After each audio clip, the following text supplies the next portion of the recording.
Good morning. Today is November 20th, 2023, and I hope everybody's having a good day so far, and the rest of the day will be equally good. I'm very fond of dates and anniversaries, and I can think of 3 years in my life in which some very important events occurred on November 20th. I'll start with 1974. It's hard to believe that's 49 years ago.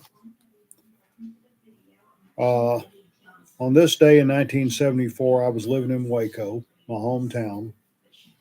I was packing boxes at Barron's Incorporated, a wholesale drug distributing company. I was doing that 40 hours a week. And I was quite active at St. Mary's Baptist Church under the leadership of the Reverend Dewey Pinkney.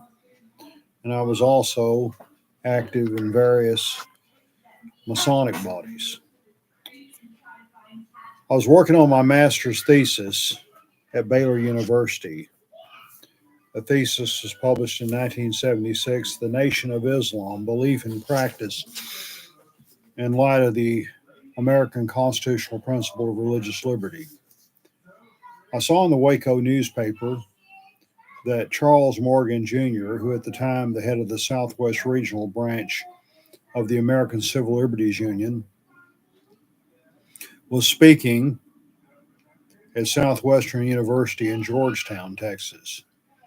Georgetown, if anybody doesn't know, is on the road between Waco and Austin. It was on at night, and the newspaper article stated that Morgan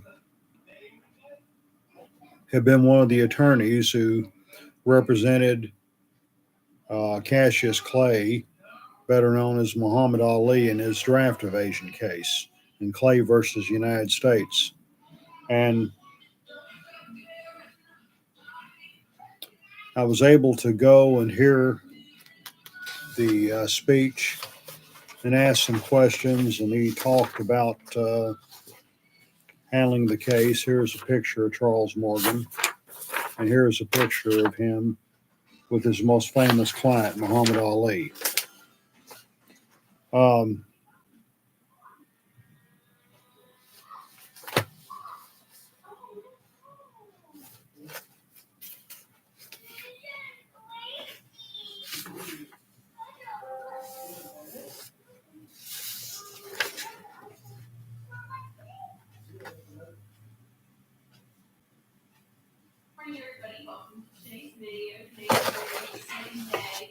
in this particular case, Muhammad Ali was drafted to serve in the U.S. Army.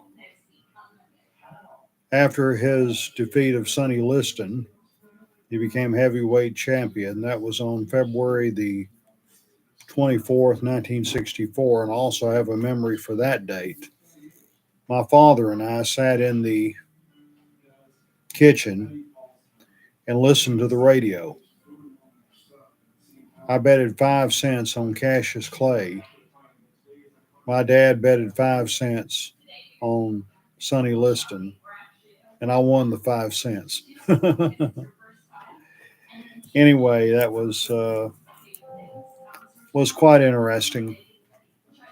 But shortly after becoming world champion, Clay had acknowledged that he had converted to the Nation of Islam under the leadership of the Honorable Elijah Muhammad. And he had been given a new name of Muhammad Ali. Well, when he was drafted into the Army, he refused to go. He said, I'm a Muslim and I fight only when attacked. I don't have any quarrel with them Viet Congs because those Viet Congs are not attacking me. There's a song called Float Like a Butterfly, Sting Like a Bee. My name is Muhammad Ali. He came very close to going to jail. The decision was initially going to be, it was, in the end, it was 8-0 in favor of him. There's 9 justices on the Supreme Court. Justice Thurgood Marshall recused himself from the case because he was Solicitor General of the United States when the case was first filed. And so that created a potential conflict of interest. There was no mutual admiration society between Thurgood Marshall and the Nation of Islam. He described them as a bunch of thugs organized from prisons and jails and probably financed by Nasser, some Arab group. And they called him the ugly American who had made a career of being a good Uncle Tom. So, as I say, there was no mutual admiration society. Initially, the ruling was going to be 5-3 against Muhammad Ali. And then a clerk employed by Justice John Marshall Harlan II convinced him that this person the clerk had read both the autobiography of Malcolm X and Elijah Muhammad's message to the black man in America, and was convinced that Muhammad Ali was sincere in his opposition to serving in Vietnam. So what they did, Justice Harlan came around, but 4-4, that would have still reaffirmed the lower court decision, and Muhammad Ali would have gone to jail. Then it was Justice Potter Stewart that came out with a compromise. They would free him on a technicality, which wouldn't create any kind of precedent. And that was, he was able to convince the others to come around. Initially, Chief Justice Warren Burger was going to write a dissenting opinion, but then he decided it might be construed as racist, so he decided not to, and it was 8-0. There was a concurring opinion by Justice William O. Douglas, and Douglas, initially, when they was going to go the other direction, his concurring opinion would be a dissenting opinion. But after the change, it became a concurring opinion. He stated, among other things, I believe we should overturn the lower court decision and let's set the prisoner free. And then he described the idea of just war and how he'd been the only dissenter in the case of Gillette versus United States and Negra versus Larson that affirmed the right of selective conscientious objection. And he said the jihad is the Islamic equivalent of the just war in the West. And when I spoke to Charles Morgan, I asked him if he knew Hayden C. Covington. He said yes, he had met him. Covington had the case before he did. They only met him once. But Covington had been the chief legal counsel for Jehovah's Witnesses and had been a member of the organization, and he helped win the rights of religious liberty for members of his sect. Well, so I got some valuable information from that trip to Georgetown, to the campus of Southwestern University, a Methodist school. And I used that in completing my thesis. I got my MA from Baylor on May the 13th. May 14th. I got these graduations run together. May 14th, 1976. Okay, let's fast forward to 2015. On that particular day, I was living in Kaufman. No, not Kaufman this time. I was at Ennis, pastor of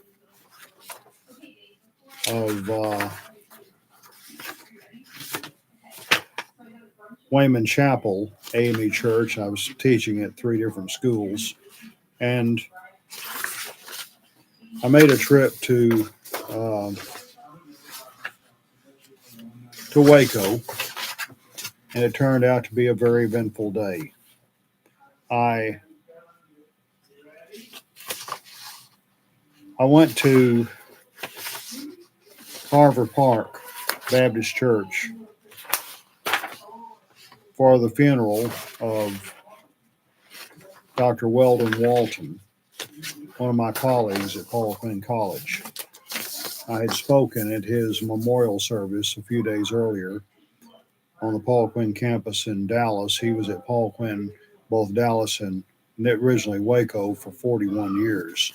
Here's a picture of his picture at the memorial service.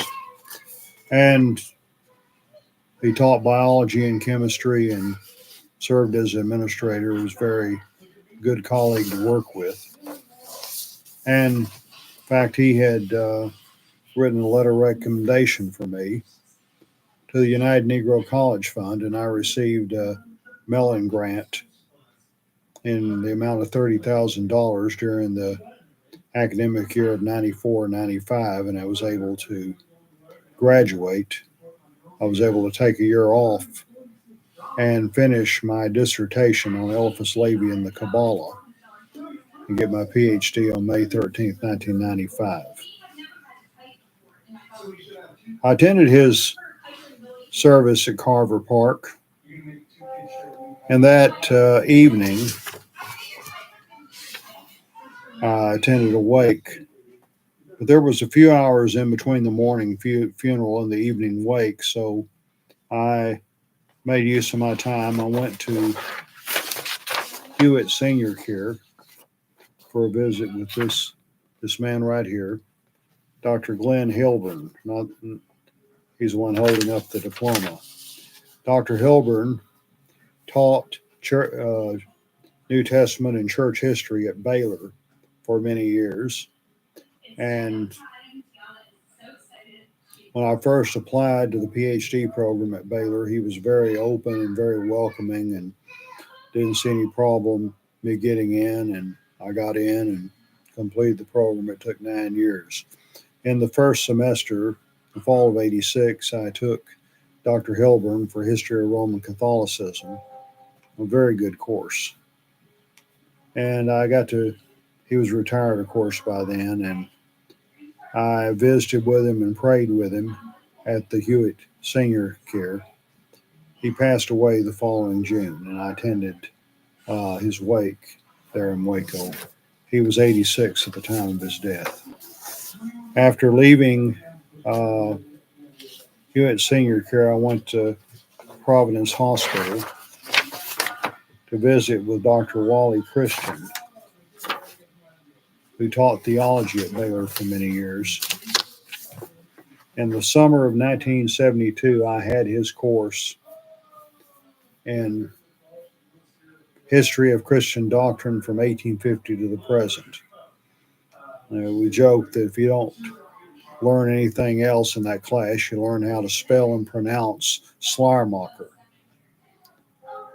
I brought that to his attention one time. He was on his way to teach an Old Testament class and consisting mainly of freshmen, and he said he was trying to teach them to spell and pronounce Moses.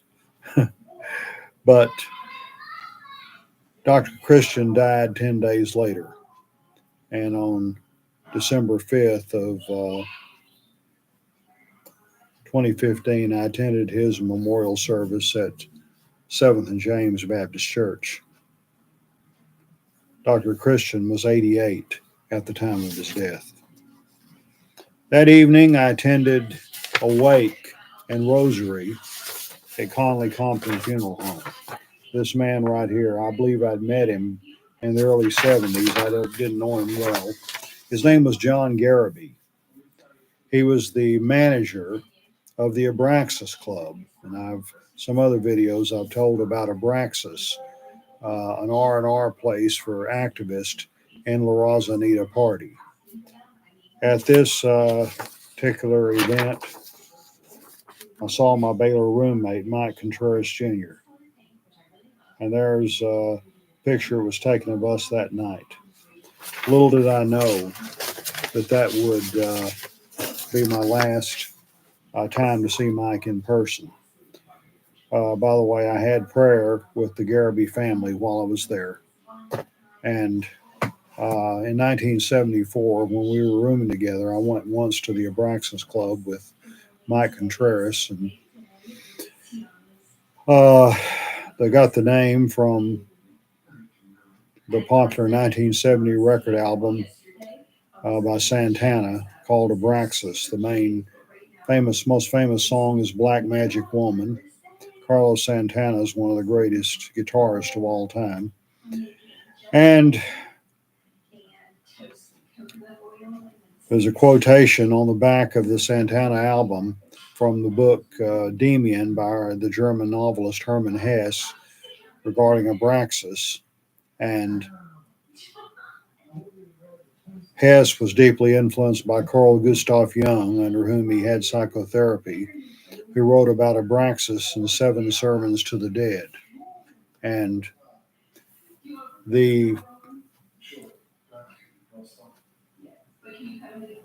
Jung had studied the 2nd century Egyptian Gnostic Basilides. I wrote a lengthy article arguing that Basilides influenced Jung, Jung influenced Hesse, Hesse influenced Santana, Santana influenced the Waco Abraxas Club, unconscious connecting links between 2nd century Egypt and 20th century Waco, in which the Abraxas Club is inseparably linked with the Gnosis of Basilides. And when I was doing my research in the 1980s, a former patron told me I drank a few beers at the Abraxas Club.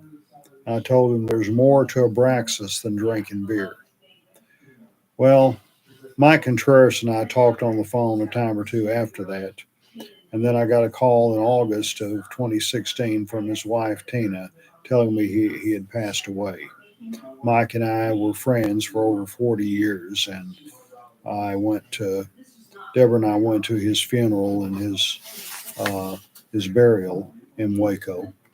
And so that was also a very eventful day. Then on November 20th of 2021, again, Waco appears in all of these. I was living in Corsicana, as I am now. I went back to Waco that day with one of my church members, Brother Eric Sims, and there's a picture of us. Brother Sims is a Prince Hall Mason, has been for many years. On that occasion, he became a 32nd degree Scottish Rite Mason. It was held at the Masonic Hall in Hewitt, and I had held membership in the Scottish Rite, but I had dropped out. I was unsquare for a number of years, and I reinstated in Dale Consistory in Dallas so that I could go and be a part of Brother Sims's conferral of the Scottish Rite degrees. It was Dale Consistory number 31 is where I belong, and Brother Sims came into Rosa Sharon Consistory number 180. But I was glad I was able to be part of that very important event in his Masonic journey. So 3 events, one way or another, connected with Waco on the day of November 20th. And hope everybody has a wonderful day.